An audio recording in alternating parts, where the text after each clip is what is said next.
Vamos lá, boa noite a todos. Mais uma vez, obrigado pela presença aqui na discussão de caso clínico de neuroftalmologia. Eu e o Batistella, a gente gasta uma energia aí durante a semana para deixar o caso de uma forma bem didática mesmo. Quem já participou já percebeu que a forma que a gente apresenta é um pouco diferente do usual, mas não deixa de ser interessante. Enfim, acaba sendo até bem didática. Participativa. E participativa também. Tanto que a gente não fica ladeira abaixo, né? Tem caso clínico que os colegas começam a falar, só param de falar quando dão um diagnóstico. Eu acho um absurdo isso, mas tudo bem. Aqui não, aqui a gente vai parar várias vezes e comentem. Pode ser só por áudio, quiser aparecer aí. Cuidado, pelo amor de Deus, com essas câmeras que está gravando, hein? A culpa não é minha, hein? Então vocês são responsáveis pela câmera. E Então, vamos lá começar. Hoje eu vou apresentar e o Batistella vai fazer a moderação da apresentação. Bom, fique à vontade de comentar, tanto no chat, que eu estou aqui... Eu estou aqui vendo o chat, então fiquem à vontade de vocês comentarem no chat ou no áudio, tá bom? Bom, vamos lá então. O Bate, fica atento aí como que está aparecendo, tá? Porque Tá tranquilo, tá tá tranquilo aí, ótimo, né? tá muito Beleza. bom. Beleza. Então tá bom. Então vamos lá. Muito bem.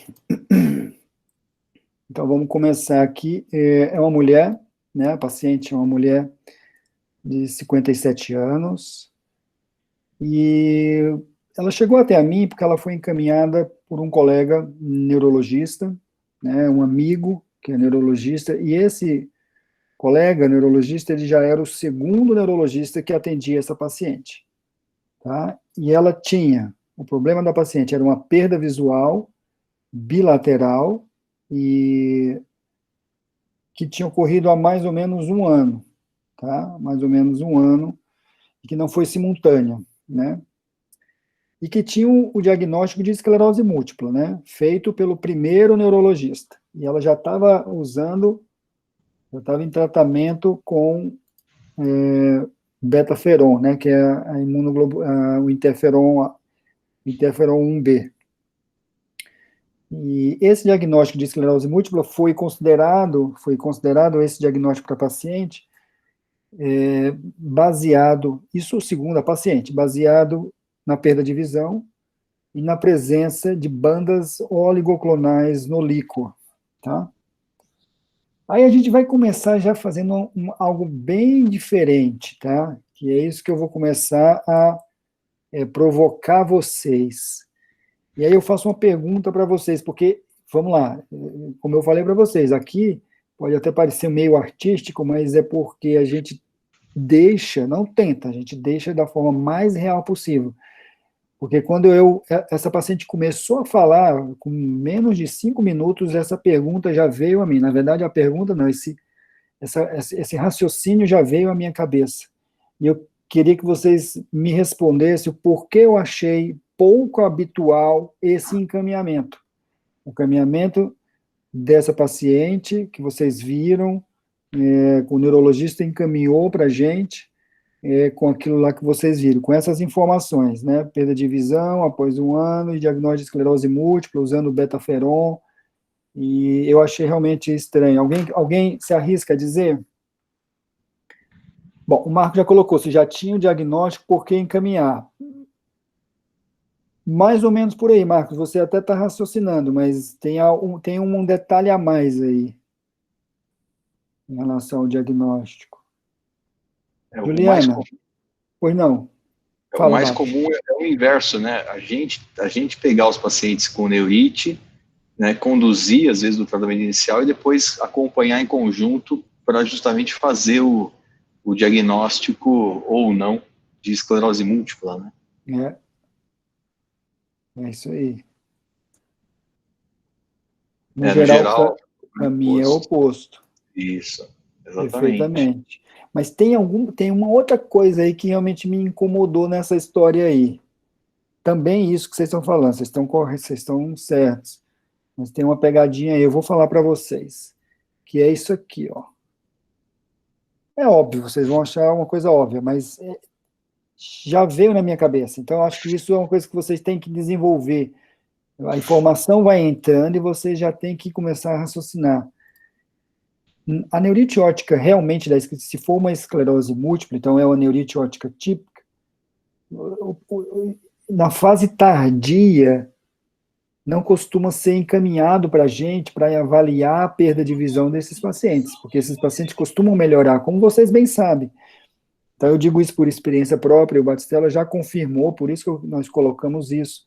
Eu tenho certeza que vocês vão concordar. A gente não recebe paciente, por exemplo, com 20/20 de visão, para o colega neurologista encaminhar um paciente com 20/20 de visão, com esclerose múltipla e neurite, para a gente avaliar, porque não tem o que avaliar, eles são, enfim, competentes em fazer essa avaliação, porque na verdade você não tem mais. O paciente com esclerose múltipla, a visão não é um dos piores, vamos dizer, déficits funcionais que ele vai ter, né? Então isso já me chamou a atenção nesse sentido. Por que um paciente com esclerose múltipla estaria sendo encaminhado para eu examinar, para eu avaliar uma perda visual após um ano? Já percebi, a gente tem que entender que são após um ano de evolução. Bom, esse colega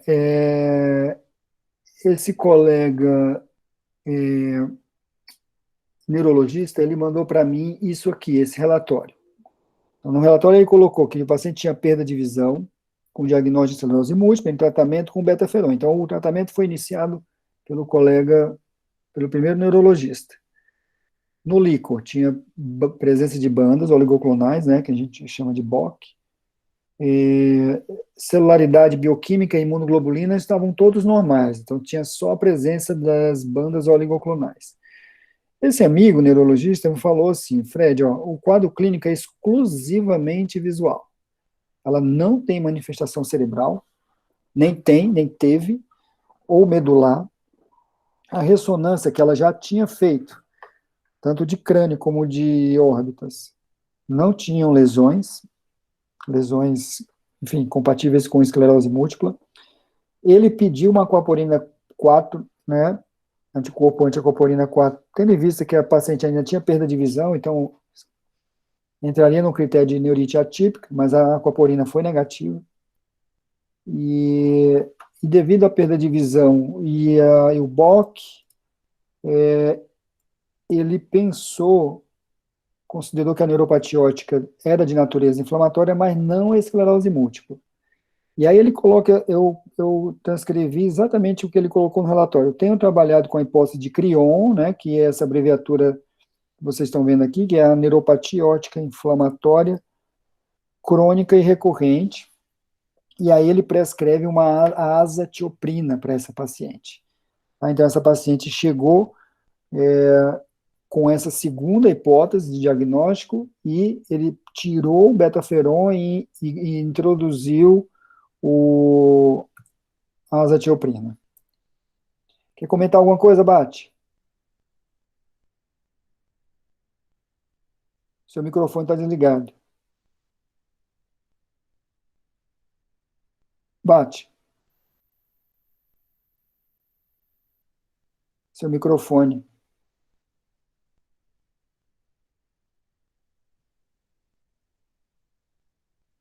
Bom, vou passar.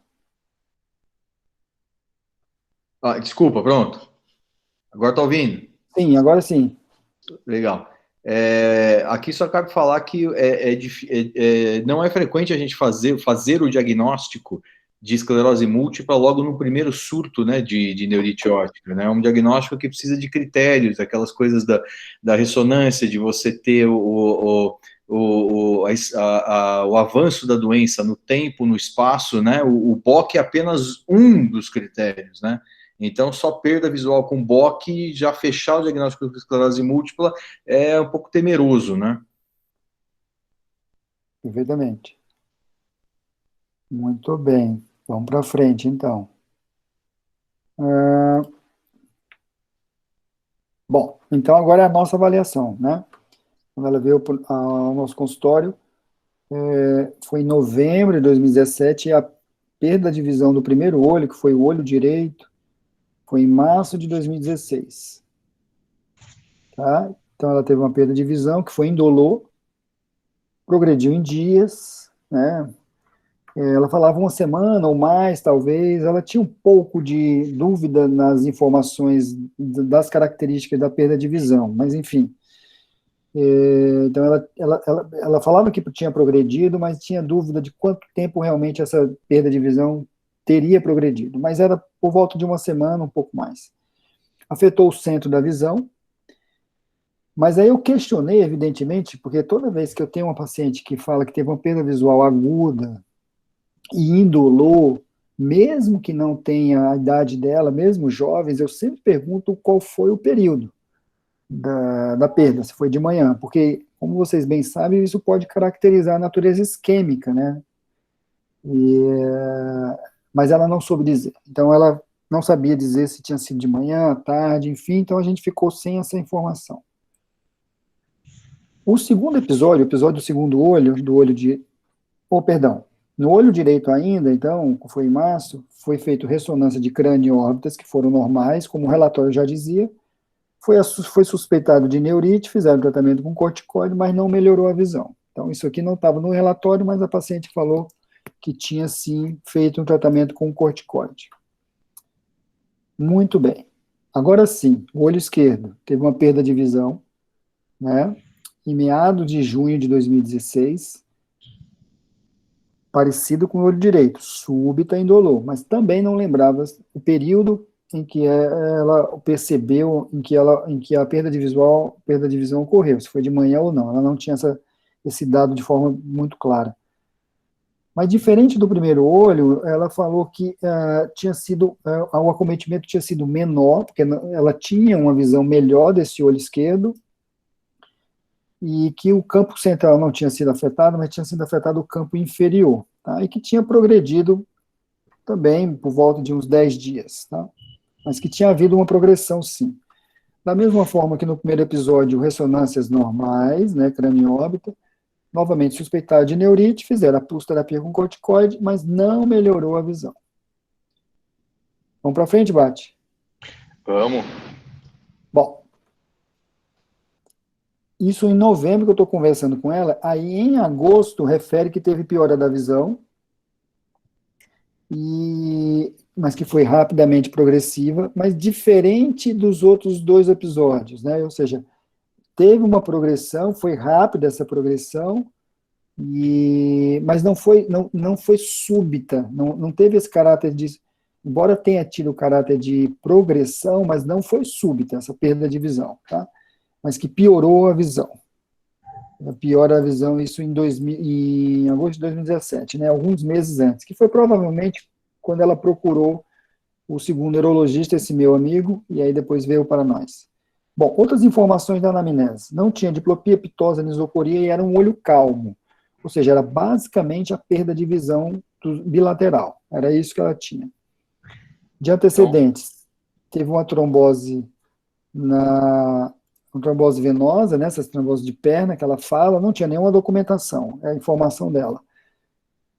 Câncer de colo de útero, que foi feito o tratamento cirúrgico, também não tinha documentação sobre isso, era informação dela.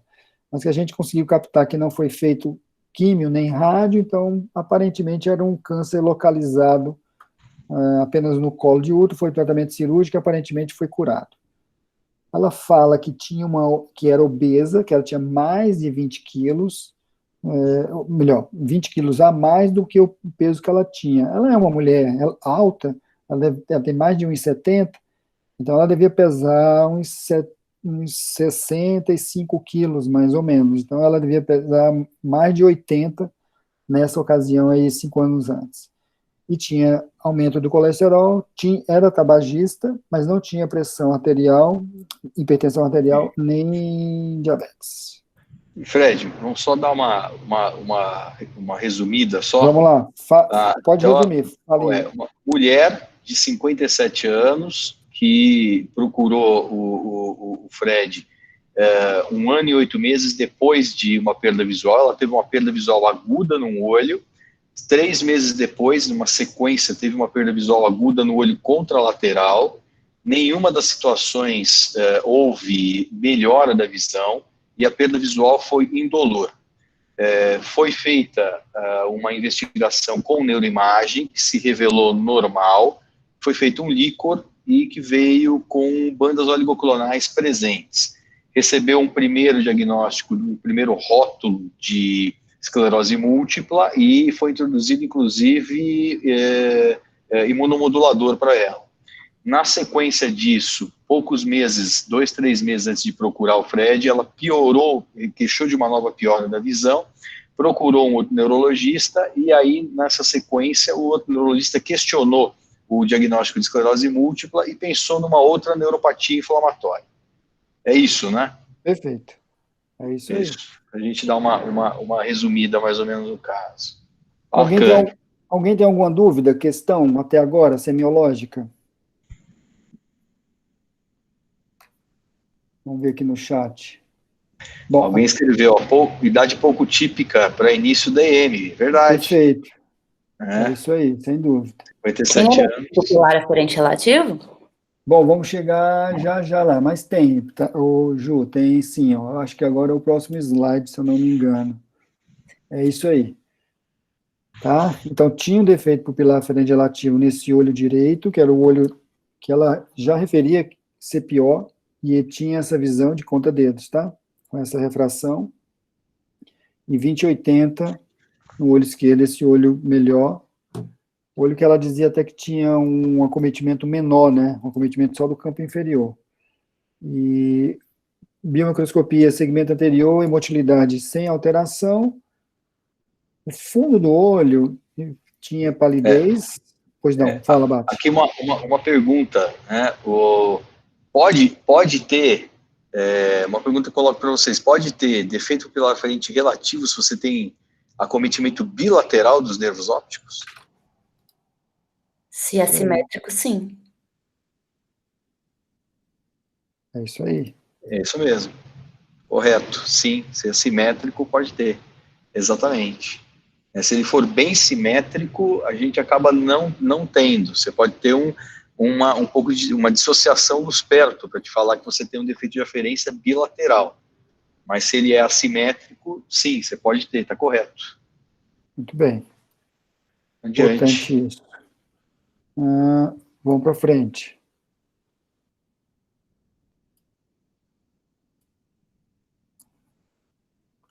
Bom. Fundo de olho.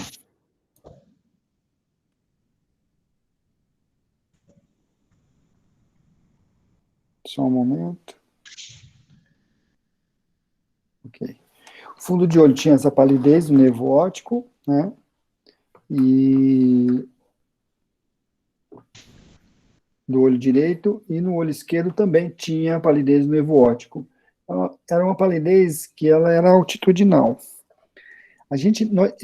Nós não temos aqui uma etnografia dessa época do exame, que foi em novembro de 2017, mas nós temos as etnografias que ela trouxe no dia da consulta. Então, as etnografias da época dos episódios. Essa é do primeiro episódio, por volta de março de 2016, quando teve a perda de visão do olho direito.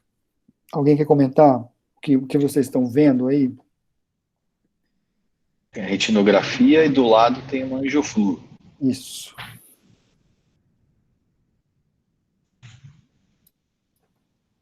O que tem ali no olho direito? Alguém descreve? Tem um edema, né? De disco óptico no olho direito. Muito bem. Exato. O que mais? Além do edema.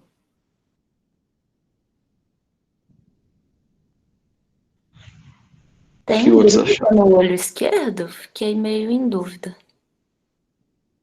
Tem o quê? Drusa? A borda não está muito bem definida. Não tem. Porque ele foi cortado aqui. Depois eu vou mostrar uma outra. Mas no olho direito. Alguém arrisca? Saulo? Sávio? Marco? Helena? Lucas? Cecília? Detalhe só do exame, da fundoscopia.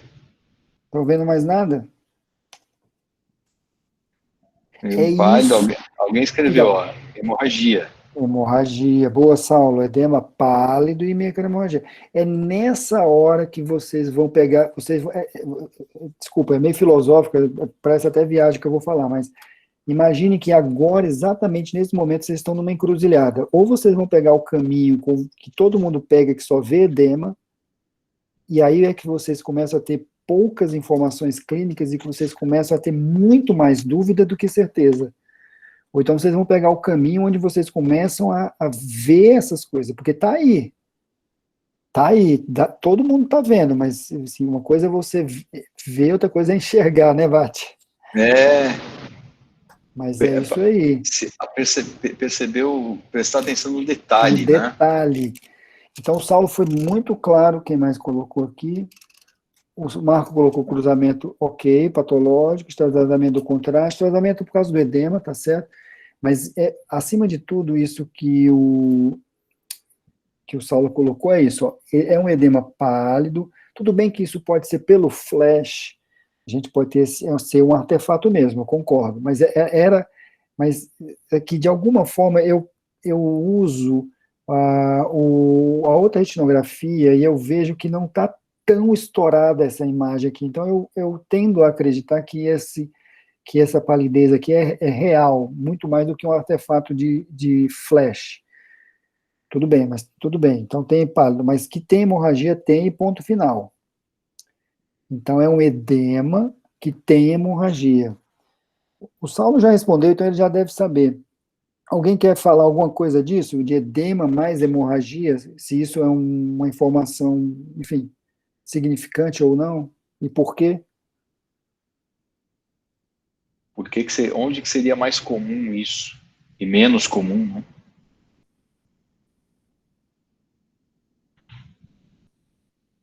Vamos lá, gente.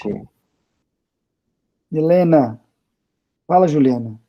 Felipe. A Aline já falou aqui, mais comum em quadro isquêmico. Boa, Aline. Mais raro em neurite. Isso. Hipertensão maligna.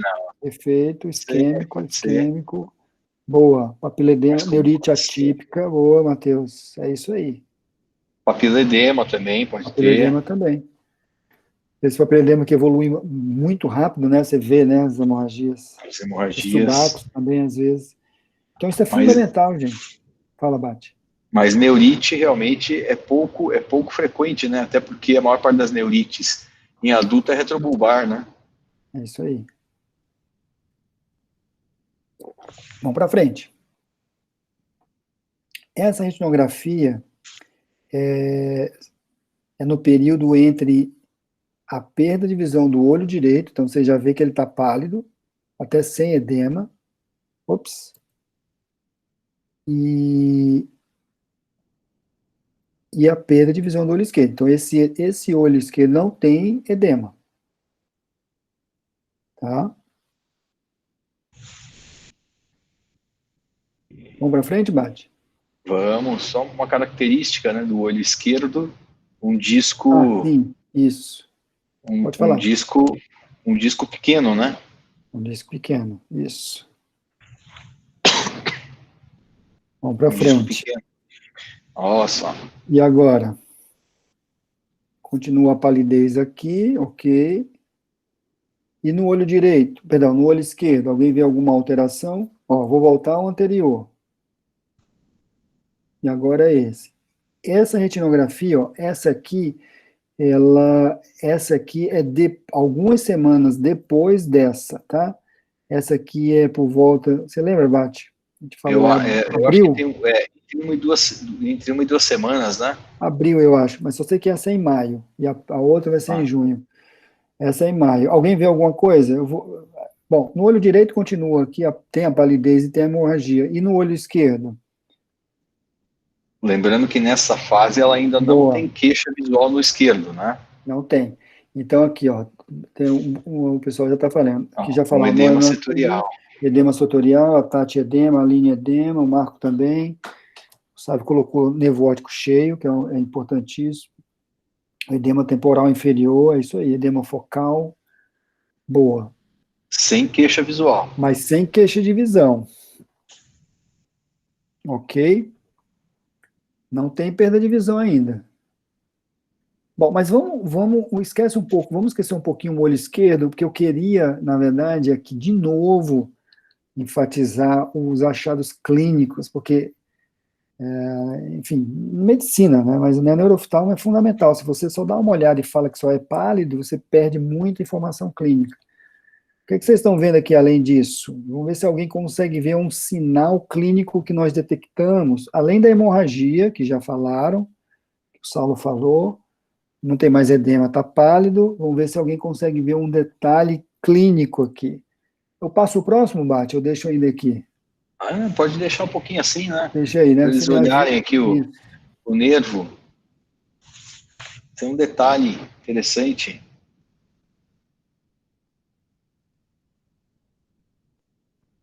Deixa eu ver aqui, ó. É afilamento arterial com irregularidade de preenchimento. Muito bem. Juliana falou, estreitamento arterial também, na Cristina. Isso. Agora é o seguinte, Juliana, não vale rifar, hein? Agora, porque como eu conheço você, eu tenho, eu posso pegar um pouquinho mais no seu pé. Fala em qual é a localização desse estreitamento aí, em horas do relógio, vai. Fala pra gente. Eu tô vendo inferior, que tá bem irregular, a artéria indo em direção inferior, tanto o ramo nasal quanto temporal. Mas aí você está falando da artéria, do ramo da artéria central? É. Mas, e que horas ali na Não, você está falando esse aqui, né? Isso, 6 horas, tá. Tá. Não é das 6 às 11. Marco, vamos lá. Fala onde é, Marco. Das 6 às 11, não. 6 horas, não. 11 horas, o Sávio cantou. Aonde, Sávio? Esse aqui? 11. Fala, Sávio. Abre o áudio. Esse ramo aí que você está passando, professor. Aqui? Sim, mais para dentro. Aí, aqui? Exatamente. Aí, Sávio. É esse detalhe aqui, ó. Boa. Você está com olho de lince, hein? Boa. Vamos para frente, estreitamento focal. Vou passar aqui, ó. É isso aqui. Isso aí. Olha só a sutileza desse sinal aqui. Eu até falei, porque assim, isso aí para mim, eu aceitava isso, mas é tão sutil que eu até perguntei pro Bate. Não é, Batistella? O Batistella tá de prova, que eu não fico rifando as coisas não, né, Bate? Fala, Batistella, você tá vendo que se você disser que não tem, eu nem coloco. Porque é sutil. Fala aí, Bate. Não, esse estreitamento é bem evidente. A gente observa isso, não é exclusivo de uma determinada patologia, mas a gente observa isso em muitos quadros aqui, como já foi falado, em muitos quadros isquêmicos, né? É isso aí. Ou quadros em geral que, por diversos mecanismos, geram isquemia. Mas em quadros isquêmicos ele é muito mais frequente da gente ver, né? Fala mais a favor de um processo mais isquêmico e um pouco menos inflamatório.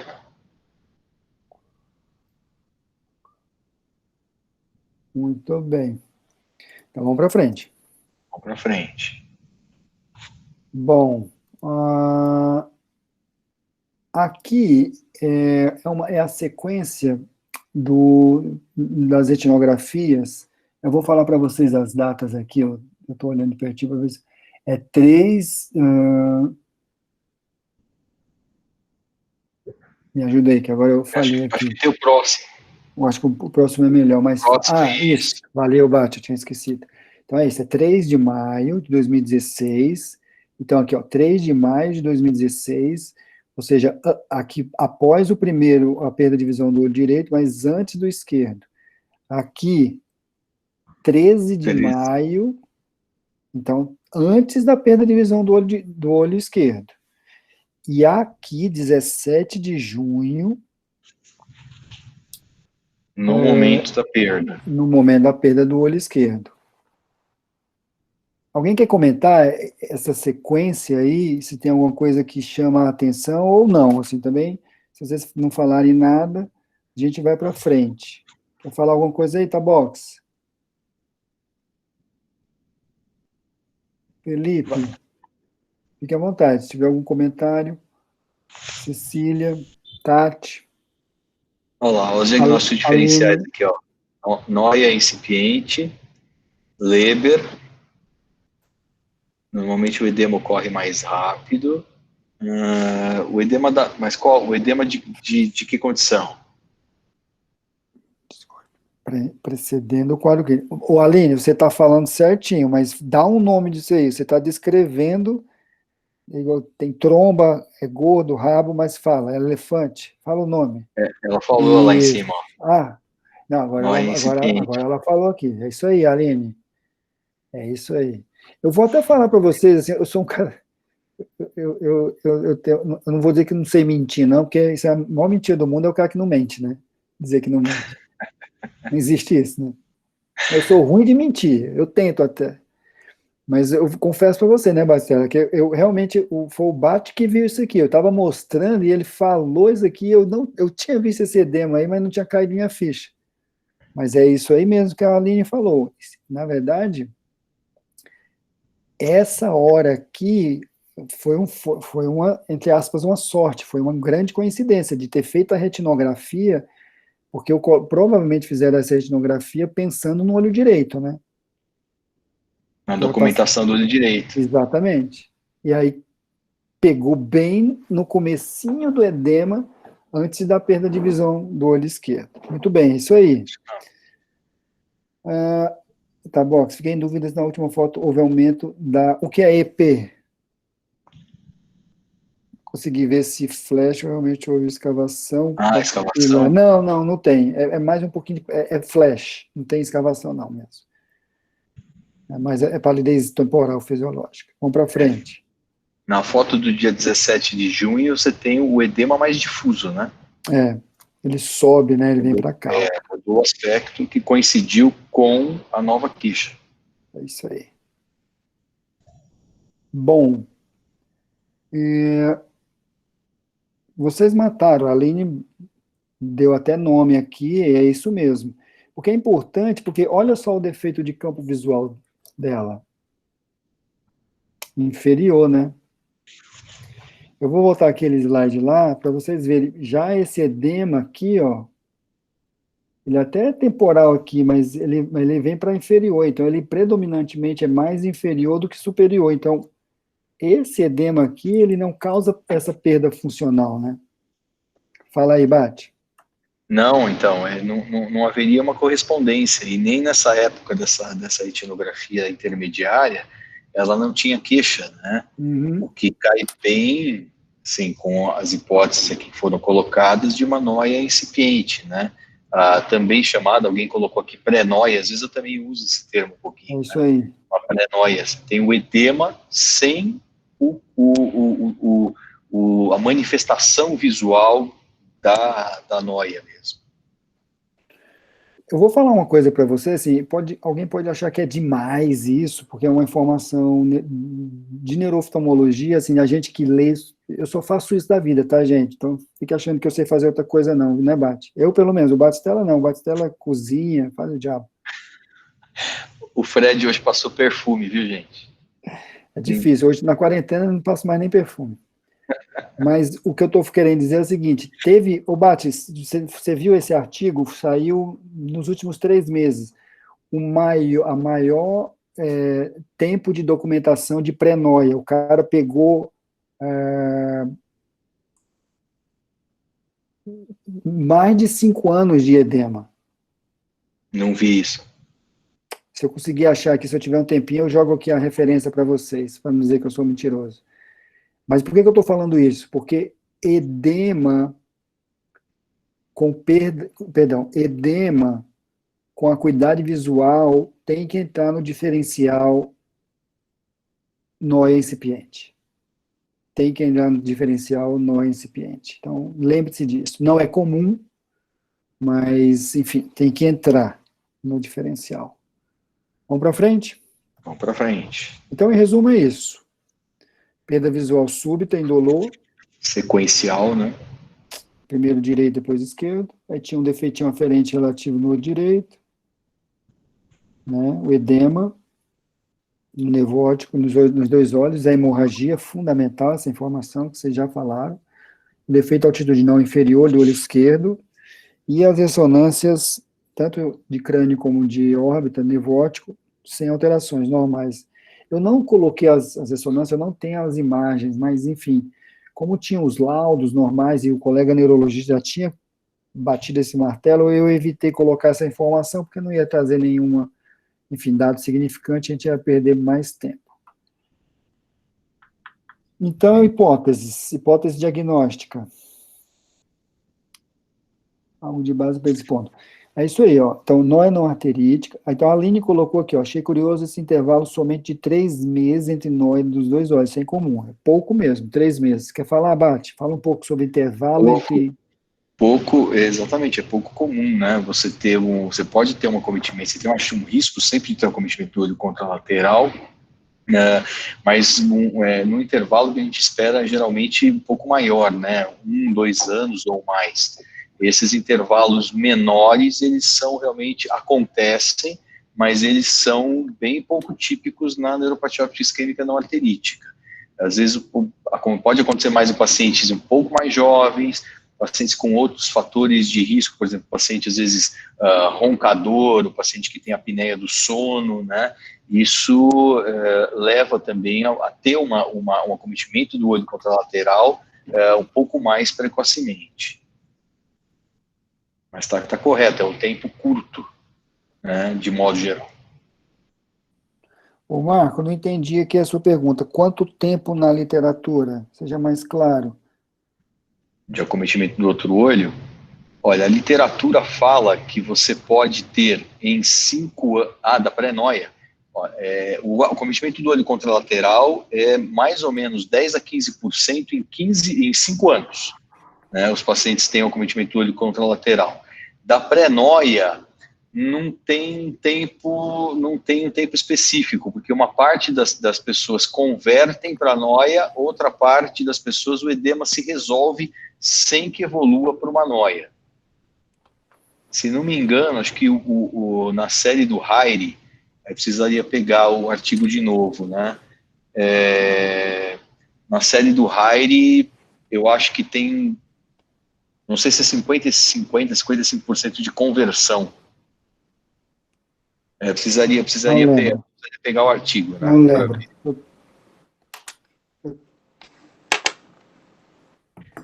Alguém está perguntando aqui, vale a pena pesquisar hipotensão arterial noturna? Normalmente a gente deixa isso mais para o clínico, né? Orienta o paciente que ele precisa rever talvez medicação antihipertensiva, né? Mas fala com o clínico muitas vezes. Né? Referenciar oncologista. Isso então, mas a pergunta que o Alexandre fez agora cai justamente nos diferenciais, né? Que vai levantar agora. Perfeito, mas é bom que ele já está colocando aí. Está Então, colocando, exato. fala então, Alexandre, já que você já levantou essa bola aí, o que é que você está pensando? Pode falar no áudio, fica à vontade. Se quiser, ou então no chat.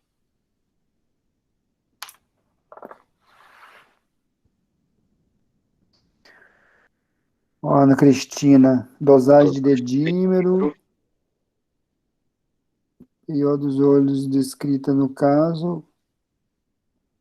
Alguém está perguntando da PIL. Ô, Tabox, você me pegou no pulo agora, rapaz, eu não coloquei realmente. Boa pergunta. Angioflu, não entendi, Marco.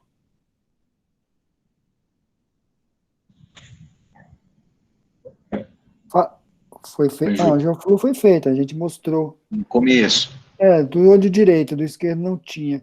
Mas eu queria que vocês comentassem as hipóteses. Bom, já falaram, né? Neurite, uma neurite atípica, alguém já levantou essa bola. Nóia não arterítica, evidentemente. Mais alguma coisa? O que mais que poderia pensar? Alexandre? Trombose, em pacientes oncológicos. Eu achei que você ia falar outra coisa. Mas vamos passar já aqui para não enrolar muito. Então, o que a gente pensa é isso aqui, ó. É isso que vocês falaram já.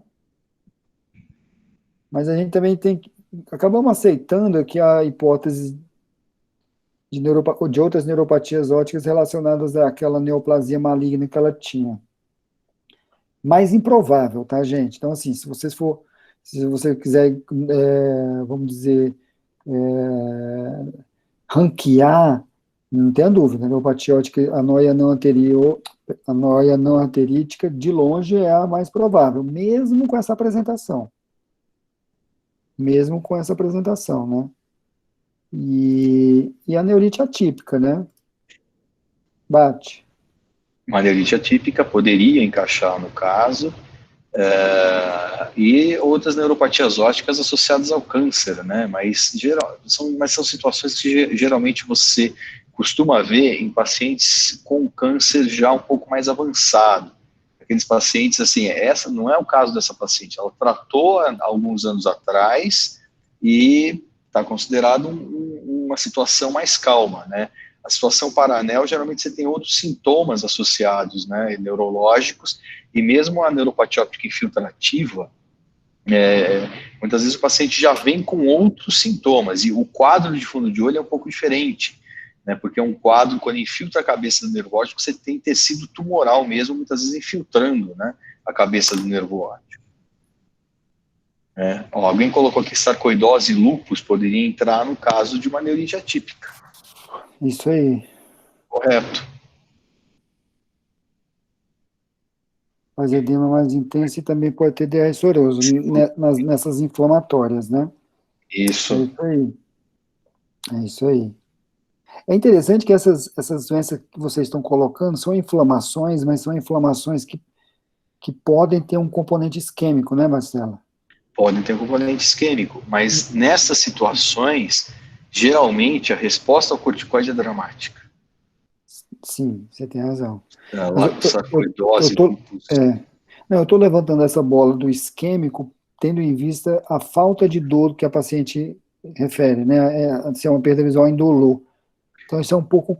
Por exemplo, a gente acabou pulando um pouco isso aí, mas, por exemplo, Crion, você vê que a gente não colocou aqui, né? Exato. Porque Crion, por definição, é uma neuropatia óptica que está associada à dor, né? Faz parte do critério, certo, Bate? Faz parte do critério. Mas aqui, só voltando aqui ao mecanismo, você falou de sarcoidose, lúpus, muitas dessas alterações, dessas doenças inflamatórias realmente tem um mecanismo misto, né? Você tem um componente de neurite mesmo, e você tem associado, muitas vezes, o componente isquêmico, né? Mas é aquilo que eu falei, a resposta ao corticoide, ela é boa. Mesmo no Crion, a resposta ao corticoide seria muito boa. Ela geralmente é dramática, né? O paciente melhora muito rapidamente com o corticoide. Sim, mesmo, é isso aí. Faz parte até do critério também a resposta, né? Sim. Do Crion. Bom, então é isso. É tudo isso que a gente já comentou, discutiu. Para a noia, nós temos a favor a idade, 57 anos, tem os fatores de risco de cardiovasculares, como vocês bem conhecem, a característica da perda de visão dela, né, súbito indolor, mesmo não lembrando que se foi pela manhã, mas teve isso, de ser súbito e indolor. O edema do nervo, né, evidentemente, porque a noia, por ser o A é de anterior, então tem que ter edema. A hemorragia é fundamental, né, porque isso fala muito a favor de evento isquêmico, e fala contra a neurite óptica, típica, né, típica. O estreitamento arteriolar, aquele que o Sávio comentou, né, aquele localizado, focal, o disco cheio, sem escavação, crowded, né, e,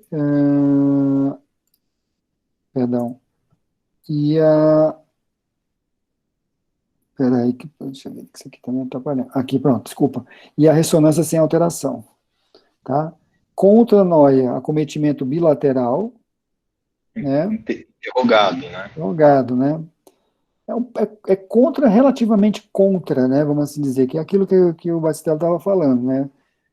É um período curto mesmo, até a Aline levantou essa bola, é um período curto, mas não é impossível também, né? Não é uma coisa que descarta a possibilidade.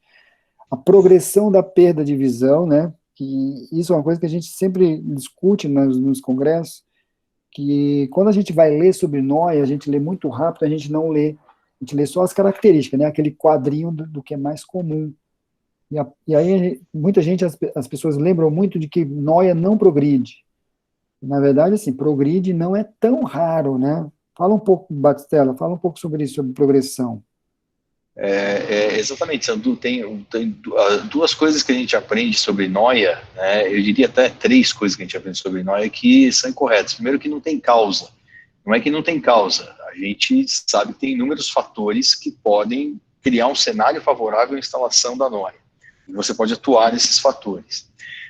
Segundo, é que o edema é sempre pálido. Muitas vezes você aprende o edema é sempre pálido. Pode ou não ser pálido. Nesse caso, ele era pálido.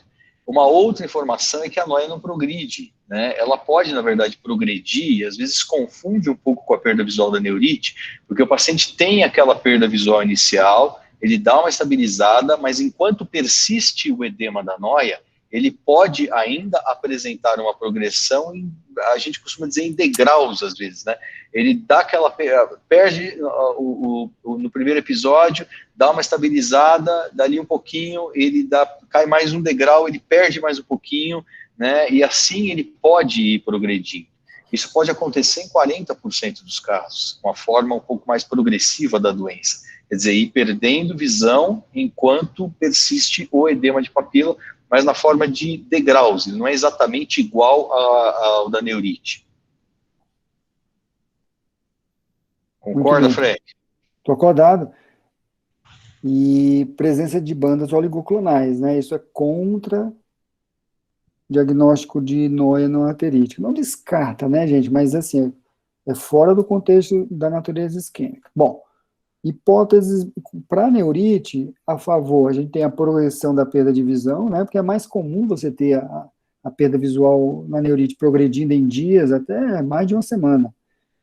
E que basicamente que é o grande fator de confusão nessa história toda aí é a presença das bandas oligoclonais, né? Então, basicamente são essas duas coisas.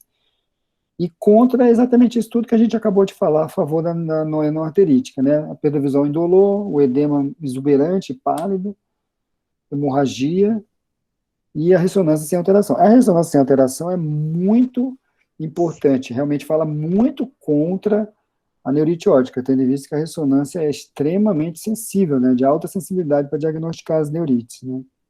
Isso, e acrescentaria o que já alguém já falou aqui, a idade.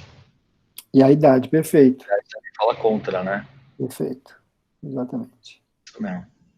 Bom, qual foi a nossa interpretação disso tudo? Então, ficamos mesmo com o diagnóstico de noia não arterítica, um pouco atípica, enfim, atípica, vamos dizer assim, por ter sido bilateral no intervalo de 2 meses só, 2, 3 meses no máximo.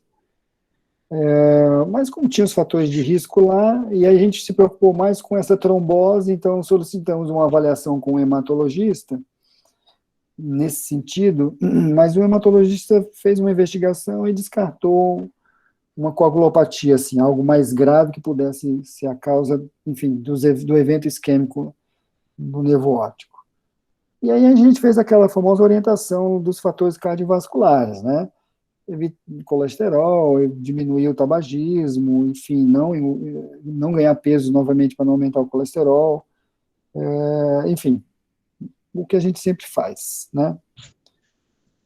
E, bom, aí eu pergunto para vocês, claro que não, né? Na verdade eu coloquei isso aqui, se o caso está encerrado ou não, mas é por isso que a gente trouxe esse caso para cá, para discussão, porque na verdade não encerrou o caso. Tá? Eu esperava que sim, mas em março de 2018, ou seja, 3, 4 meses depois, ela volta com piora da visão do olho esquerdo. Tá? E não é que ela voltou, mas ela se queixou de uma piora da visão do olho esquerdo, né? E ela informou isso, depois eu captei essa informação, que não foi uma crise aguda, foi uma perda de visão mais progressiva. Tá, que vinha piorando a visão, e do olho esquerdo, talvez ela não percebesse do olho direito, então ela falava só do olho esquerdo, tá?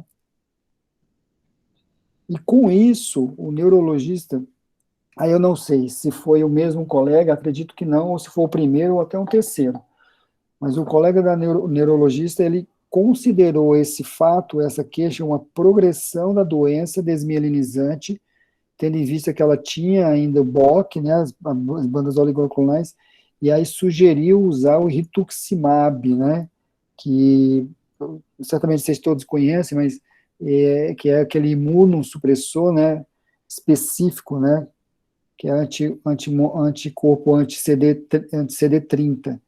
E é hoje uma das medicações mais usadas para essas doenças desmielinizantes refratárias, né? Vamos para frente, Bate? Frente. CD20, obrigado, Matheus. Falei errado, CD30. Isso. CD19 e CD20, né? Controla-se com o rituximab. Né? Obrigado. Isso é.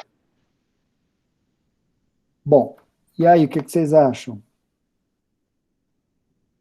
Aqui alguém está perguntando a ausência de alterações neurológicas do paciente. A ausência de alterações neurológicas, né, Fred?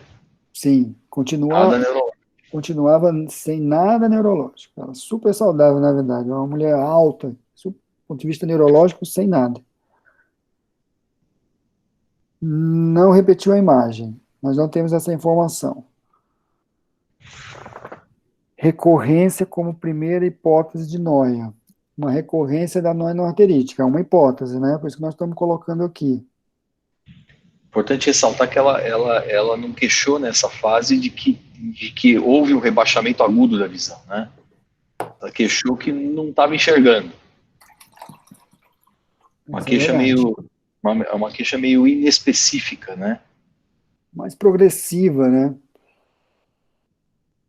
Não estava usando AS. Eu não prescrevi nem AS.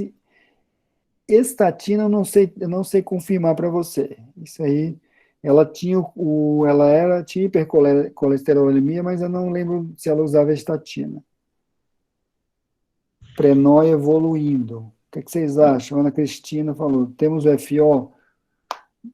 Não temos o FO por enquanto, não, Ju, mas eu posso te antecipar que o fundo de olho ele continuava igual, ou seja, igual palidez no olho direito, e no olho esquerdo ele não, era pálido também, mas eu não tenho essa fotografia, certo, Bate? Só me confirma se a próxima não tem, né? Não tem a foto, não. Só para tem confirmar. Os campos visuais. Temos o campo visual. Aqui a Ana Cristina pergunta, coloca pré-noia evoluindo, pouco provável. A pré-noia já foi, né? Ela já foi naquela fase intermediária entre o acometimento do primeiro e do segundo olho, né? Uma vez que houve a conversão da pré-noia para noia. Então aqui já, nessa fase, a gente já não fala mais em uma pré-noia, né? E sim, você poderia pensar, como a gente está discutindo aqui, numa recorrência, né, da neuropatia óptica. Ou não, né? Matheus colocou outra doença. Fala aí, Matheus. Foster Kennedy não. Porque realmente a imagem era inocente, assim. E aí, a não ser que aparecesse agora, né, uma outra... Outro tema, né? Mas eu garanto a você, Juliana, que a imagem era normal também. Nesse, vamos dizer, terceiro episódio, né, de perda de visão. Bem lembrado pela Juliana, né, o Foster Kennedy, né, naquela retinografia ali um pouquinho mais atrás, da palidez de um lado e do edema do outro, isso é uma coisa que você pensa, né, mas a maioria do que a gente chama de Foster Kennedy, na verdade, é pseudo Foster Kennedy, né. O Foster Kennedy mesmo é raro acontecer. Perfeito. Vamos passar para frente? Vamos passar. Aí perguntas, né? Perguntas. Quem quer responder? Recorrência que eu falo, recorrência no mesmo olho, tá? Então, na noia não arterítica, a recorrência da perda de visão no mesmo olho é comum, sim ou não? Não, de 5 a 10%, é raro, é isso aí. Não. É isso aí. Isso é fundamental, tá, gente? Porque é conceitual, né? Porque se você não tem essa informação muito clara na sua cabeça, o paciente como ela, você vai aceitar noia não arterítica. Né? E aí, se for realmente uma doença, outra doença, uma doença desmielinizante, por exemplo, você vai deixar de fazer o diagnóstico. Ou então, você vai errar o diagnóstico e não vai resolver o problema, se for uma outra doença, vamos assim dizer. Se não for nem neuropatia ótica, vamos assim dizer. Vamos para frente? Vamos para frente. Então, a resposta é não, né? Não, é isso aí. É comum? Não, não é comum. E na neurite ótica, a perda visual progressiva é comum. Aqui eu vou deixar claro que é progressiva, porque às vezes fica meio confuso se você não coloca tempo, né? Mas o tempo aqui que nós estamos falando é progressiva da forma como ela falou, lentamente progressiva. Que foi, depois eu conversei com essa paciente e falei para ela que foi uma perda lentamente progressiva. O que é que vocês acham? Na neurite? Não, também não é comum. Aguda ou subaguda, é isso aí. Isso é mesmo, corretíssimo. Porque vira e mexe a gente vê, sabe, assim, alguns colegas têm esse conceito, assim, de, por exemplo, o paciente tem esclerose múltipla, o paciente já teve neurite, mas ele vem com um episódio de perda de visão que é lenta, semanas, meses até. Alguns colegas colocam a neurite ótica como primeira hipótese, isso não é correto, você não pode descartar, mas você não pode colocar a hipótese, como primeira hipótese a neurite ótica. O paciente com esclerose múltipla, né, ele pode evoluir entre surtos de neurite com alguma perda, ele pode evoluir com alguma perda. Mas para todos os efeitos, em princípio, a neurite ótica crônica ela não se aceita, a gente sempre costuma dizer não existe, né? Porque muitos casos rotulados de neurite crônica, na verdade, são casos compressivos do nervo óptico e são rotulados de neurite crônica. Isso a gente fala sempre para tomar bastante cuidado com esse tipo de denominação. Mas, em princípio, a gente não utiliza esse termo, né? Perda visual, neurite ótica crônica, né? É interessante que tem no Clinical Neuro-Ophthalmology, né, do Walsh e Hoyt, tem uma pequenininha assim, né, Bate? Um parágrafo, exatamente. Eles não deixam ali, tem tudo, né? Se você quiser procurar ali, até isso tem. Justamente é que ele fala isso, para todos os efeitos, a neurite ótica crônica não existe. Não existe. Para não confundir e não deixar passar uma neuropatia compressiva. Perfeitamente. Bom, o nosso exame clínico, então, dessa queixa agora, tá? De 2018. Então, que ela falava que tinha perdido a visão, que tinha piorado a visão do olho esquerdo. Então, observem que, na verdade, ela tem uma visão igual, pelo menos igual, ou até melhor, na verdade, tá? Comparado o exame que a gente fez em novembro de 2017, né? Lembrando que a perda de visão dela foi em 2016, dois episódios de nóia foram em 2016. Continuava com o DAR do olho direito, mais ou menos mantido, e o fundo de olho mantido também. Eu não tenho a fotografia que a Juliana perguntou, mas mantido que eu falo, a palidez do olho direito, palidez no olho esquerdo. Não havia sinais de atividade, vamos dizer, de algo agudo, hemorragia ou novo edema. Certo? E a gente teve esse cuidado de pedir um campo de visão, tá? Exatamente por isso, para a gente ver se realmente essa perda era significante, verdadeira. Aqui eu quero chamar a atenção, uma coisa que acontece raramente, que é, você vê que eu pedi o exame do olho direito, mesmo ela sendo conta deles, tá? Então, assim, eu vejo muito isso, principalmente com um hospital universitário, de falar, não vou fazer o campo visual porque ele é conta deles, mas tem que fazer sempre. Mas ele é MM, PL, façam o campo. Tudo bem se vier tudo preto, aí tudo bem, não precisa mais fazer, mas você perde a oportunidade de ter uma informação como essa aqui, ó. Você vê que ele esboça até um altitudinal, gente. Então, se naquela ocasião, em 2016, já tivesse, eu também falhei, né, queira ou não, assim, mas é porque eu fiquei muito convicto do diagnóstico de nóia não arterítica. Então, eu não fiquei pedindo campo visual. E tinha outras questões, a paciente, enfim, não queria fazer tantos exames, enfim, mas nessa ocasião eu pedi e veio essa informação que corrobora o diagnóstico de dor arterítica. Mas o mais importante é que no olho esquerdo continuava também, tá? Continuava com o mesmo defeito. Deixa eu só passar aqui. Bom, essa aqui é a dica que eu queria deixar. Não deixe de fazer exame de campo em pacientes com perda de visão de conta-dedos, ou pior do que isso. Mas isso que é importante, ó, observem que o defeito de campo visual de maio de 2016 para maio de 2018, que foi agora que eu digo essa última perda de visão, é praticamente igual, né? Batistella? Praticamente igual, exatamente, né? Aquela ilhotinha ali embaixo, né?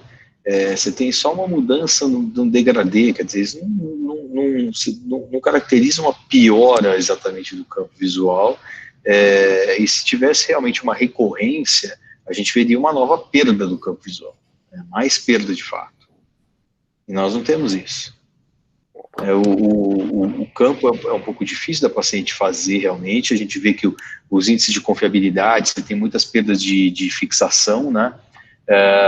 Mas o restante dos parâmetros é praticamente igual, o jeitão do defeito é o mesmo, a sensibilidade foveal é a mesma, né? Não dá para considerar que houve uma piora do campo visual. Bate, eu vou responder aqui no chat. O Tabox, respondendo a sua pergunta, o fundo de olho, quando normal, refere também à mácula? Sim, mácula. Fundo de olho normal, mácula e o nevo óptico pálido, né? Quando eu digo, eu não coloquei fundo de olho normal, falei mantido, né? Se eu coloquei normal, mantido. Então, a mácula é normal. Agora, o Sávio fez uma pergunta aqui, Bate. Piora da visão. O Sávio, se você puder falar no áudio, por que você está perguntando isso? Alguma coisa específica?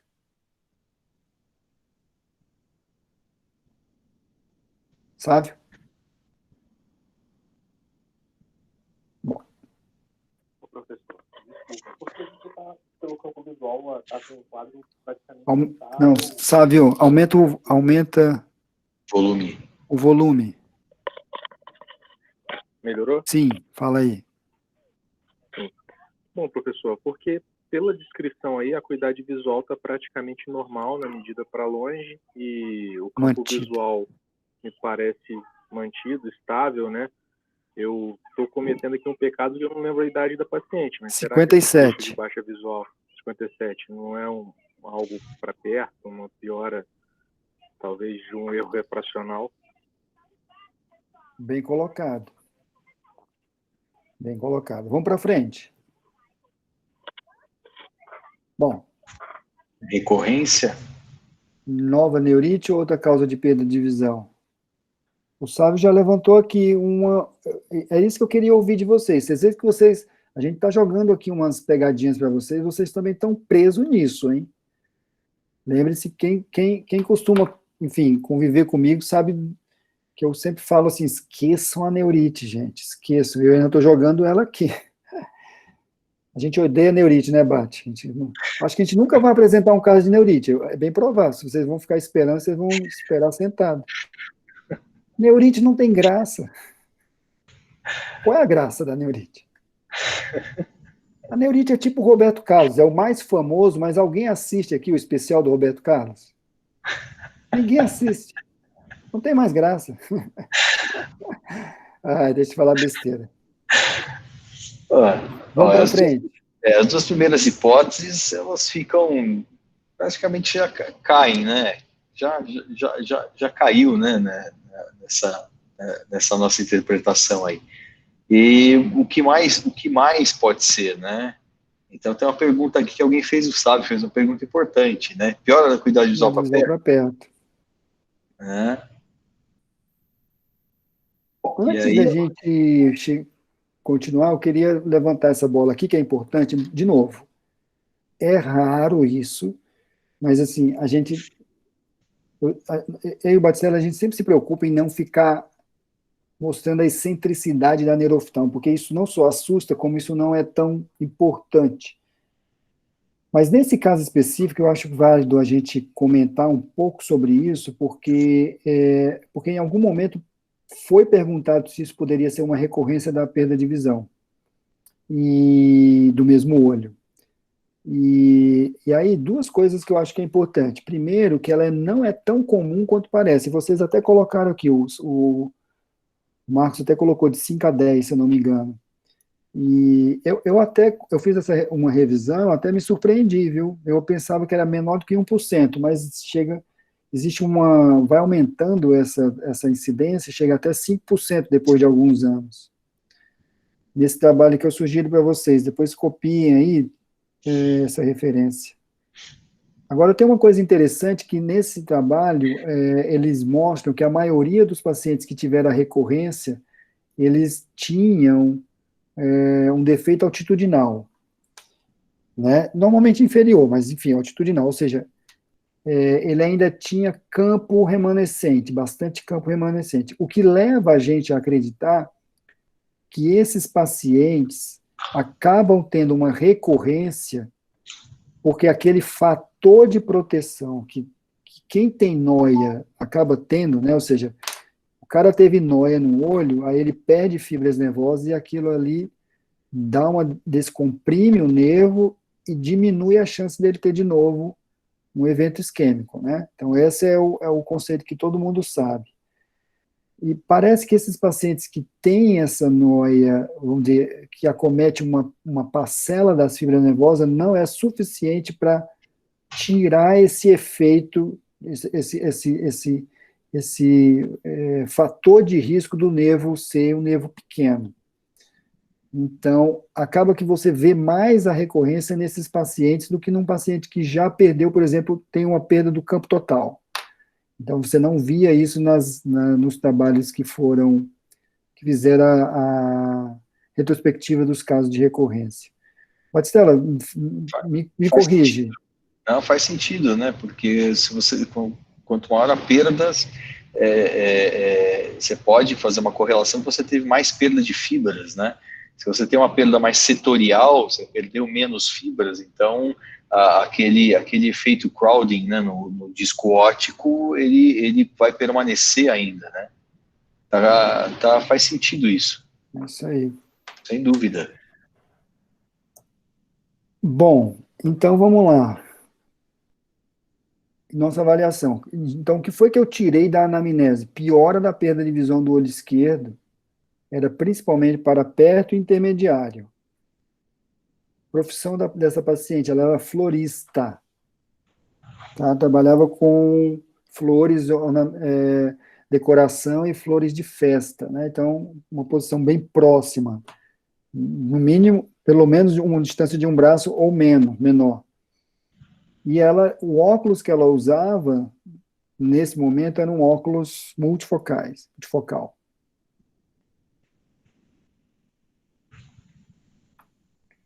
Tá? E ela tinha o óculos multifocal e tinha essa visão J5, J6 para perto. Alguém quer comentar? Batistella? Posso comentar que eu uso multifocal, né? É ruim. Quando você começa, é ruim. Mas restringe o campo de visão. Ele é uma lente, ele é realmente restritivo. E principalmente se você tem uma perda de campo, como essa paciente tinha, né? Uma perda de campo mais inferior, quer dizer, ela automaticamente teria que passar o olho pela parte média e inferior da lente, né?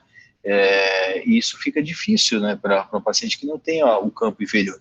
Então, você, dando multifocal para esse paciente, você adiciona um pouco mais de dificuldade, no sentido de que você restringe um pouco mais o campo visual útil dela, né? É isso aqui, ó. A Juliana colocou aqui, ó. Ela deveria usar óculos separados, para longe e perto. Isso mesmo. Quer comentar, Juliana? Seja mais clara, baseado no que você está falando isso? Qual o problema dela? Exatamente o que o Dr. Batistella falou, né? Ela não tem o campo visual inferior, para ela conseguir ler através do óculos multifocal, ela teria que usar o campo inferior dela. Então, ela não consegue, porque ela não tem esse campo visual, ela só consegue olhando em frente ou para cima.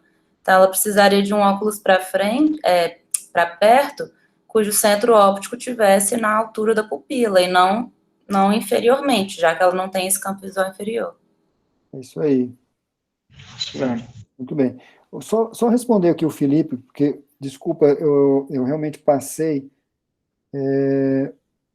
O DIP noturno, que ele fala nesse artigo aqui, DIP é aquela queda da pressão arterial média que todo mundo tem, que é fisiológica, que todo mundo tem à noite, depois da meia-noite, se não me engano, é lá pelas 2, 3 da manhã.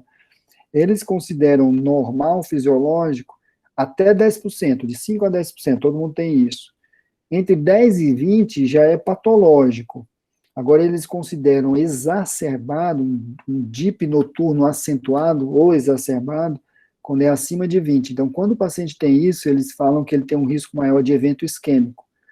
Isso mesmo em outras áreas, não só de noia, mas eventos isquêmicos outros, enfim. E aí, nesse artigo, eles viram uma correlação entre esses pacientes que tinham DIP noturno acentuado com a recorrência. Isso que é o DIP. Muito bem, é isso aí. Possibilidade de diminuição do fluxo sanguíneo cavernoso, uma adição abaixo, você pode gerar uma moto de acumulação. É isso aí. Não, a pressão intraocular, Tavox, desculpa, eu não coloquei, mas eu não sou daqueles que coloca tudo 14 não, viu, Batistella? Não sei se você mede, né? Eu medo. A gente mede. Você tá com pressa, você deixa ali no 18. Assim. É que eu lavei a mão, mas eu tava com uma gota de fluoresceína até agora, que eu usei. Mas eu meço, essa paciente é uma PIO normal. Mas você tem razão, tá, Box? É uma causa de recorrência, sim, sem dúvida. Um aumento da pressão intraocular levar a uma noia não arterítica. Aí você colocou aqui, a adição abaixo do mencionado pode gerar uma tentativa, quadro de pico hipertensivo leve. Eu não entendi bem isso aqui. Você consegue entender, Bart? Eu estou entendendo que ele está falando que talvez a paciente pudesse ter crises subentrantes de glaucoma, é isso? Tá bom? Mas por causa do grau? Você quer dizer que nem aquelas pacientes costureiras que ficam com o olho entendi. para baixo toda hora? Porque fica em miose, muita miose, é isso? Miose? E o diafragma roda para frente, é isso? E aí dá umas crises reentrantes. Poxa, pesado esse diagnóstico. Bom, tudo bem. Pode ser, mas é difícil, hein? Mas aí levaria em um aumento do diâmetro cristalino. Esses também de dor ocular, de visão de halos, né? Você pegaria isso na história do paciente, né? E aí, eventualmente, uma câmara rasa e até áreas de atrofia iriana, né? Você poderia ter em função de crises subentrantes, né? De glaucoma agudo. Mas boa colocação. Boa colocação. Bom, é isso aí. Então, eu vou dar o crédito aqui para o Sábio, que levantou essa bola aí, e a Juliana deu uma cortada depois na bola, né, gente? Viu, Juliana? Cortada na bola. Então, a gente chegou a essa conclusão também, que ela tinha uma dificuldade para perto intermediário por conta do defeito altitudinal inferior. Então, nós fizemos exatamente isso que a Juliana sugeriu. E olha só como que ela ficava com um óculos monofocal, né? J2. Ela via praticamente normal, essa que é a verdade. Eu não vou dizer que ela era J1 não, mas ela via, de vez em quando ela via o J1. Se você sabe, quando você dá uma pressionada no paciente, ela via. Então, assim, e depois, ela usando isso, é claro, eu arranjei um problema para ela, porque aí ela tinha pelo menos 2 óculos que ela tinha que ter à mão ali, o intermediário e o perto. Mas ela ganhou uma ampliação do campo, né? Sim. Então, ela se convenceu disso. Ela era um pouquinho chata. Na verdade, evidentemente que ela não era chata, né, gente? Ela tinha um grande problema de visão. Mas ela era ela muito ansiosa, ela demorou alguns meses, perceber que essa situação de ter 2 óculos era melhor do que a outra. Você trocava a conveniência de um óculos por ter uma boa visão porque tinha um bom campo de visão, como o Batistella colocou. Depois ela voltou convencida e feliz, na verdade. Então ela falou que tinha resolvido o problema, ela estava tocando a vida dela, estava trabalhando quase normalmente. Mas, acima de tudo, o que mais é importante é que isso foi o que mais me deixou, assim, esse caso me marcou muito, porque essa paciente ia fazer rituximab, gente.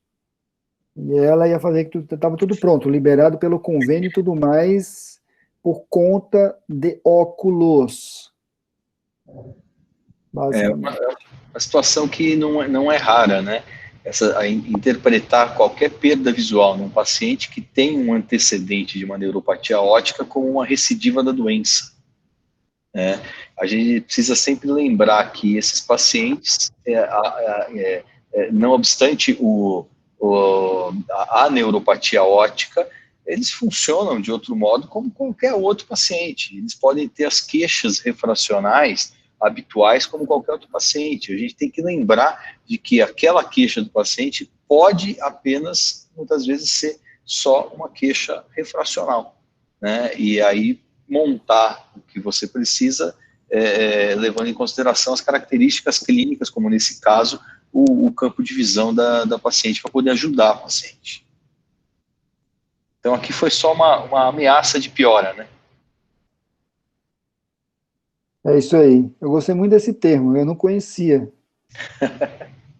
Ameaça de piora da visão. Não, mas junto com isso, eu fiquei realmente muito enfim, surpreso com esse fato, né? Porque eu estou acostumado muito a ver essas ameaças de piora com aquele problema da sensibilidade ao contraste que eles têm, né, depois da neuropatia óptica. Isso aí, Exatamente. Eu acho, né? O paciente, lembrar que a gente mede a visão sempre num ambiente controlado, sempre com as mesmas características. E quando o paciente sai dali, ele vai encontrar ambientes com características das mais distintas, e o próprio estado geral dele também influencia na percepção, né? Então, tem momentos em que ele vai perceber que pode ser mais difícil dele enxergar, e outros momentos em que é um pouco mais fácil. Então, muitas vezes, é só percepção do paciente que leva ele a acreditar que a situação dele está piorando, né? É isso aí. Não, isso aí é impressionante. Hoje, quem mora aqui em São Paulo, né, Batistella, você viu hoje, por volta das 7 horas, fechou o tempo aqui, você viu como ficou tudo escuro? Ficou. Isso é a noite. Você acendeu as luzes aí de casa, né? Porque eu cheguei, tive que acender as luzes todas. E há uma semana atrás, você acordava, estava super claro. Aí você pega um paciente que teve neuropatia óptica bilateral, esse paciente acha que perdeu a visão. Ele acorda e está com um tempo nublado desse, ele olha lá para fora e não vê nada. Não enxerga nada dentro de casa, porque não tem contraste, tudo escuro. Bom. A Tiziana está perguntando aqui, queria saber se há algum tratamento preconizado para esses casos de pré-noia, além do rigoroso controle clínico. Não tem, Tiziana. Infelizmente não tem. Controle dos fatores de risco.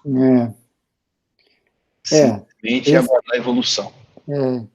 É isso aí. Tratamento assim de forma direcionada não tem. É tentar reverter o evento isquêmico mesmo, porque aquilo lá é uma manifestação da isquemia. Alguém está perguntando hoje. Visão subnormal. Normal. Ela foi, né? Na verdade, eu fiz vamos dizer, mais ou menos aqui, né? Eu não tenho conhecimento em visão subnormal. Eu fiz esse mais ou menos, depois ela foi, mas o colega fez mais ou menos isso. Eu acho que ele fez, o grau foi mais ou menos esse. Ele só deu dicas para ela dos auxílios ópticos que ela deveria usar para longe, principalmente. Para perto, eu acho que ele não mudou tanto, pelo menos o que ela me falou da última vez que eu a vi. Milena. Onde havia perdido visão de outro? Não entendi. É uma dúvida que eu tenho. Onde também não entendi. Ô, Milena, seja mais clara aí, que eu não consegui entender. Principalmente em casos como esse, onde já havia... Oi, Fred. Oi, Batistella. Ô, Milena, fala aí. Caso excelente. Nossa, muito bom. A minha dúvida era isso também, em relação à conduta, se havia alguma orientação, principalmente em casos como esse, que já houve a perda do olho contralateral, né? se poderia ser feito alguma coisa, mas só prevenção de riscos mesmo? Só prevenção de riscos, A né? prevenção. Controle dos fatores de risco e aguardar a evolução. Eu não estou aqui com o artigo do Heide, mas assim, não é a maioria dos casos que converte não para noia, né? É uma parte deles. Mas ele também coloca, né? Não tem o que fazer nesses casos. É controlar fatores de risco e aguardar a evolução. Uma parte vai evoluir, outra parte não. Agora, assim, quando a gente fala só fatores de risco, eu digo para vocês, assim, pelo menos na minha experiência, só fator de risco dá um trabalhão. Isso Dá. não é, Marcela? Isso às vezes, não, é diferente. O cara é diabeticão, é hipertensão, daqueles. Aí, ok. Então é aquilo lá, ou entrega a Deus, ou o cara tem que realmente mudar de vida, ou entrega a Deus. Agora, chega essa turma aí que é colesterol pouquinho, sabe? Que não tem muita alteração. Aí você tem que, às vezes não tem mesmo, às vezes você pede lá o mapa, não tem diabetes, aí você fica com aquela cara. Aí você tem que ir procurar aqueles outros fatores de risco. O Batistella até já comentou um, que é a apneia do sono, né, esses roncadores. Outro também que é isso que fala a favor do DIP noturno, essas perdas, essas hipotensões noturnas. Então fiquem muito atento com gente que toma ansiolítico para dormir, né? Porque isso aí também às vezes pode aumentar essas quedas, essas hipotensões noturnas. Ou o paciente que toma o antihipertensivo à noite, né? Também. O Tabox está perguntando aqui, polissonografia. Eu particularmente, eu não peço a polissonografia. Eu tento identificar o paciente que tem o ronco, que pode ter uma apneia, e eu faço uma recomendação muito forte para ele para procurar um otorrino. Porque eu, particularmente, se eu pedir a polissonografia, ela vai vir o resultado para mim, eu não vou saber interpretar isso ou a necessidade de indicar algum tratamento. Eu acho que isso está na mão do otorrino. Eu acho que o que eu faço habitualmente é identifico e enfatizo muito com o paciente que ele precisa passar com o otorrino. Mas não é incomum você ver, se você lê muitos artigos dos americanos, né, o pessoal lá, eles mesmos pedem as polissonografias, né? Mas acredito que eles peçam as polissonografias e depois acabam encaminhando para o otorrino também. Porque ele mesmo não vai tratar a apneia do sono. Eu concordo, eu também faço a mesma, eu não peço também não. Eu não fico me metendo nessas áreas aí que eu não conheço. Eu suspeito clinicamente e aí solicito, e aí faço um relatório e peço para fazer essa investigação aí. É isso mesmo. Muito bem. Bom, só para terminar, gente, porque eu gosto sempre dessas últimas, vamos dizer, né, finalzinho, né, o take home, né, e o que aprendemos? Isso é uma coisa prática. O Batzela faz isso, porque eu já conversei várias vezes com ele, mas o paciente tem que trazer os exames. Se ele não trouxer na primeira consulta, enche o saco para ele trazer de alguma forma. Manda por e-mail, Dropbox, Google Drive, faz o diabo, mas ele tem que trazer os exames, gente. É igual investigação de polícia, vocês têm que ficar olhando as fotos. E não adianta dar uma olhadinha rápida, não. Vocês têm que olhar de forma detalhada. Porque senão vocês perdem essas informações. Você viu que eu mesmo perdi a noia incipiente, né? Batistella com olho de lince aí viu mais rápido que eu. Então, né, sempre peçam.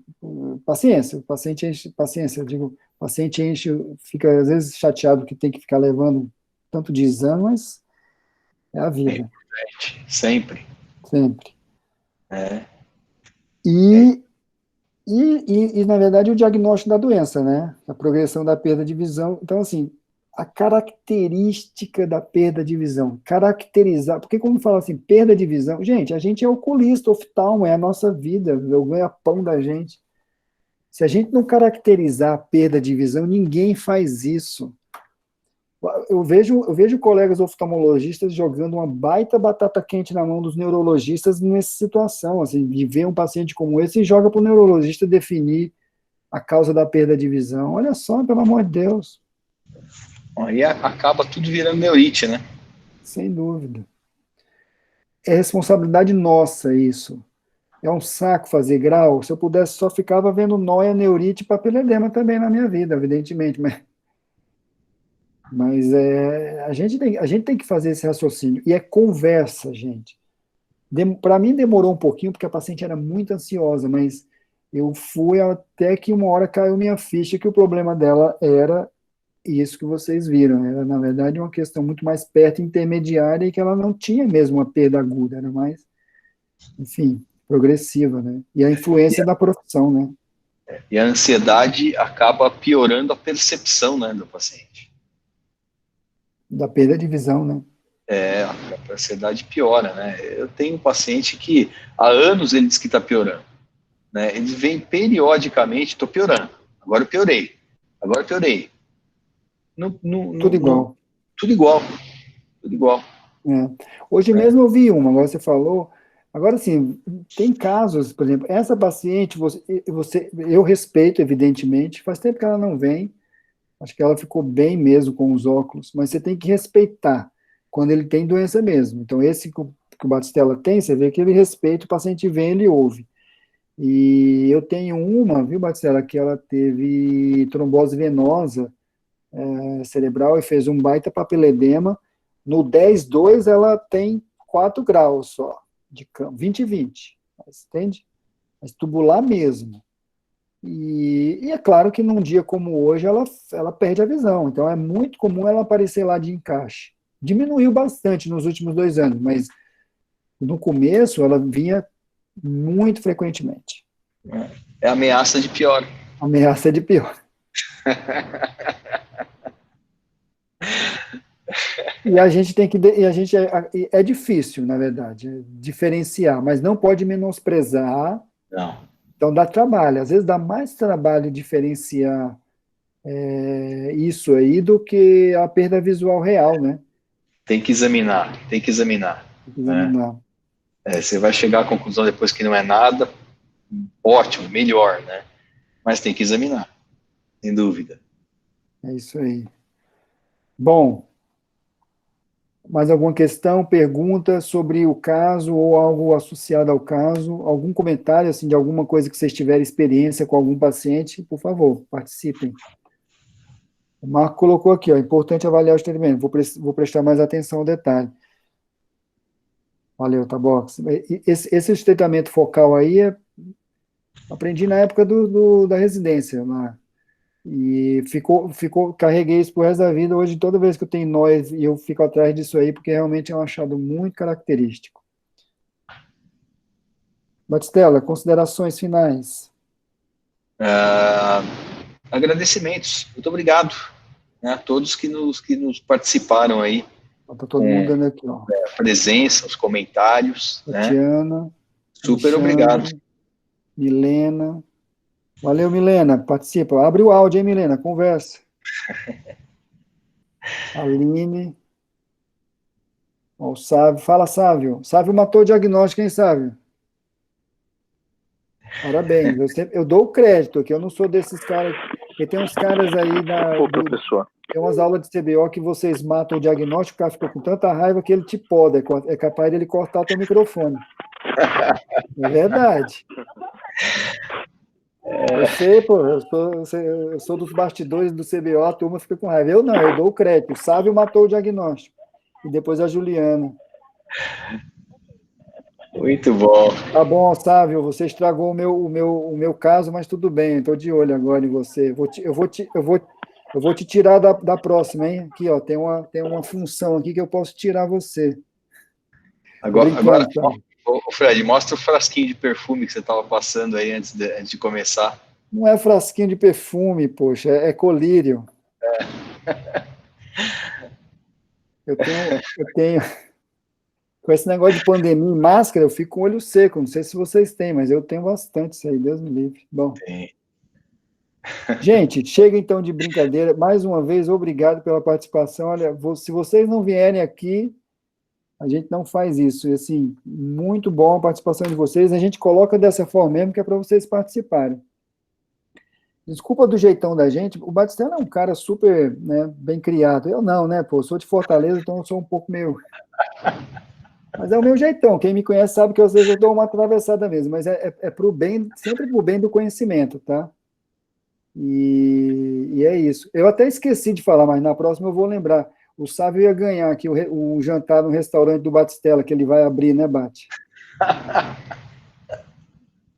Restaurante italiano. Então, a próxima, quem acertar o diagnóstico antes da gente terminar, ganha o jantar. A Fanny faz para vocês. A esposa do Batistella. Bom, chega de brincadeira, gente. Mais uma vez, obrigado pela participação. Quinta-feira que vem vai ter de novo. E novamente eu vou dar aquele aviso que eu já falei para vocês. Se tiver algum caso, vocês achem bacana de discutir, mandem para a gente dá uma olhada, dá uma formatada, se ficar ok, vocês apresentem e eu faço a moderação, ou eu, o Bart, eu fico aqui só tomando café e dando pitaco. Tá bom? Então é isso aí. Bart, obrigado mais uma vez, uma boa noite, então. Eu que agradeço, boa noite para todo mundo. Um abraço. Pessoal, vão saindo aí, que daqui a pouco eu vou cortar aqui a ligação da gente. Um abraço a todos. Tchau.